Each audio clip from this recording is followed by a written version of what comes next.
ఆంధ్రప్రదేశ్లో జరగనున్నటువంటి assembly parliament ఎన్నికల్లో పూర్తి స్థాయిలో అక్కడ ఉన్నటువంటి ప్రస్తుత రాష్ట్ర ముఖ్యమంత్రి జగన్మోహన్ రెడ్డికి మద్దతుగా నిలిచేందుకు గాను ఇటు ఆంధ్ర ప్రాంతానికి సంబంధించినటువంటి ప్రజలందరూ కూడా చాలా మందికి అయితే ఇటు కుక్కట్పల్లి కానీ ఇటు హౌసింగ్గూడ్ ప్రాంతాల్లో ఉన్నటువంటి ప్రజలందరూ కూడా తనకు మద్దతు తెలపడం కోసం ఇక్కడ ఆత్మీయ అభినందన సమావేశాన్ని ఏర్పాటు చేయడం జరిగింది. ఈ యొక్క ఆత్మీయ సమావేశానికి అయితే ముఖ్య అతిథిగా అంటే ఇక్కడ ఫౌండర్ చైర్మన్గా ఉన్నటువంటి ఎస్వి సుబ్రహ్మణ్యం రెడ్డి ఉన్నారు. మనం వారిని అడిగి మనం తెలుసుకున్నాం. సార్ చెప్పండి, ఈరోజు ఈ యొక్క ఆత్మీయ సమ్మేళనం ఏర్పాటు చేయడానికి గల ముఖ్య కారణం ఏంటి? ఈ హైదరాబాద్ మేమంతా సిద్ధం సభ ఏర్పాటు చేయడానికి ముఖ్య కారణం ఏంటంటే హైదరాబాద్లో దాదాపు 17 లక్షల మంది స్థిరపడి ఉన్నారు. ఆంధ్రప్రదేశ్లో ఓటర్లు ఎలాగో అక్కడ ఆయనకు జగన్మోహన్ రెడ్డి గారికి ఓటేస్తారు. గత ఎన్నికల్లో 2019లో కూడా ఇక్కడ నుంచి భారీ ఎత్తున తరలి వెళ్ళి వాళ్ళందరూ కూడా జగన్మోహన్ రెడ్డికి గెలుపుకి కృషి చేశారు.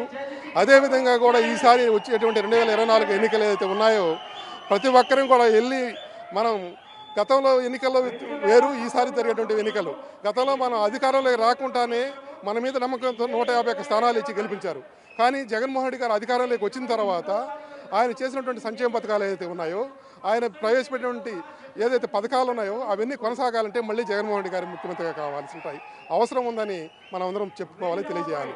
ఎందుకంటే పేద ప్రజలకి, పేద విద్యార్థులకి ఇంగ్లీష్ మీడియంతో పాటు ఉచిత విద్య అందించాలన్నా, వాళ్ళకి అదే గోరుముద్ద అందించాలన్నా, లేదు అమ్మ ఒడికి అందించాలన్నా, విద్యాదేవన కానుకలు అందించాలన్నా, లేదా అవ్వతాతలకి పెన్షన్ అందాలన్నా, 1వ తేదీ వాళ్ళ ఇంటికి చేరాలన్నా, అదేవిధంగా రైతు భరోసా ద్వారా విత్తన పంపిణీలు కానీ సబ్సిడీ ద్వారా ఇవ్వడం కానీ, అదేవిధంగా రైతులకు మద్దతు ప్రకటించాలన్నా, ఇవ్వాలన్నా జగన్మోహన్ రెడ్డి గారి ముఖ్యమంత్రిగా మళ్ళీ కావాలి.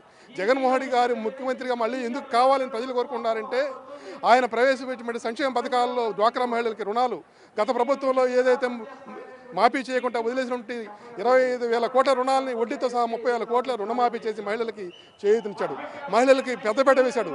అదేవిధంగా డాక్టర్ బాబా సాహెబ్ అంబేద్కర్ గారు ప్రవేశపెట్టినటువంటి రాజ్యాంగం ఏదైతే ఉందో ఆ రాజ్యాంగాన్ని గత పాలకులు ఎవరు కూడా దాన్ని అమలు చేయలేదు, వాటిని ఊరికే నామమాత్రంగా చేశారు.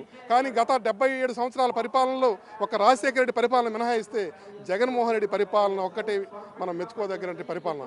ఎందుకంటే గత పాలకులు తినుకో పంచుకోనే విధంగా రాష్ట్రాన్ని దోచుకొని కార్పొరేట్ శక్తులు ఒకవైపు పెట్టుబడిదారులు పెట్టుబడి పెట్టి రాజకీయాలంటేనే పెట్టుబడి పెట్టుకోవడం, దాన్ని ఏ విధంగా సంపాదించుకున్న ఒక వ్యాపారంగా రాజకీయాల్లోకి సృష్టించారు. దానికి భిన్నగా జగన్మోహన్ రెడ్డి గారు వచ్చిన తర్వాత ఇది ప్రజలే దేవుళ్ళని భావించి, ప్రజల పేదవారిని దేవుళ్ళుగా భావించి ప్రజలకు మంచి చేస్తే మంచి జరుగుతుందనేసి దానికి విభిన్నంగా ఆయన పేదలకు మేలు చేయాలనేటువంటి అనేక సంక్షేమ పథకాలు వచ్చారు. అదేవిధంగా మత్స్యకారులకు వాళ్ళకి భరోసా అయితే మీరు, అదేవిధంగా ఆటో వాళ్ళకి, నాయి బ్రాహ్మణులకి, అనేక వృత్తుల వాళ్ళకి అందరికీ కూడా వాళ్ళకి భరోసా ఇస్తూ కాపు నేస్తూ రైతులు ఇస్తూ ఉన్నారు. ఇంకపోతే అనేక కార్పొరేషన్లు పేదవాళ్ళ కోసం అన్ని కులాల వాళ్ళకి, బ్రాహ్మణులకి అయితే ఇతర కులాల వాళ్ళందరికీ కూడా కార్పొరేషన్లు ఏర్పాటు చేశాడు. వీటి ద్వారా పేదలందరికీ కూడా పథకాలు అంతున్నాయి, మేలు జరుగుతుంది. కాబట్టి ఇవన్నీ కూడా కొనసాగాలంటే మనం చూసాం గత 5 సంవత్సరాల్లో దాదాపు సంక్షేమ పథకాల కోసమే పెద్ద ఎత్తున 2,70,000 కోట్ల రూపాయలని డీబీటీ ద్వారా, నాన్ డీబీటీ ద్వారా 1,70,000 కోట్లు, అంటే దాదాపు 4,50,000 కోట్లు ప్రజల ఖాతాలోకి వెళ్ళింది. గత ప్రభుత్వంలో డబ్బులు ఎక్కడికి పోయిందో తెలియదు. జగన్మోహన్ రెడ్డి గారు వచ్చిన తర్వాత నేరుగా ఎలాంటి అవినీతి అక్రమాలు లేకుండా, మధ్యవర్తులు లేకుండా, దళారీలు లేకుండా, రికమెండేషన్ లేకుండా, ఎమ్మెల్యేలతో పని లేకుండా ప్రజలకే నేరుగా వాళ్ళ ఖాతాల్లోకి వెళ్ళినాయి. ఇవన్నీ మీకు మేలు జరిగినాయా లేదా అనేసి, మీకు మేలు జరిగి నాకు ఓటేయండి, మీకు మంచి జరిగి నాకు ఓటేయండి అని చెప్పి జగన్మోహన్ రెడ్డి గారు అడిగాడు.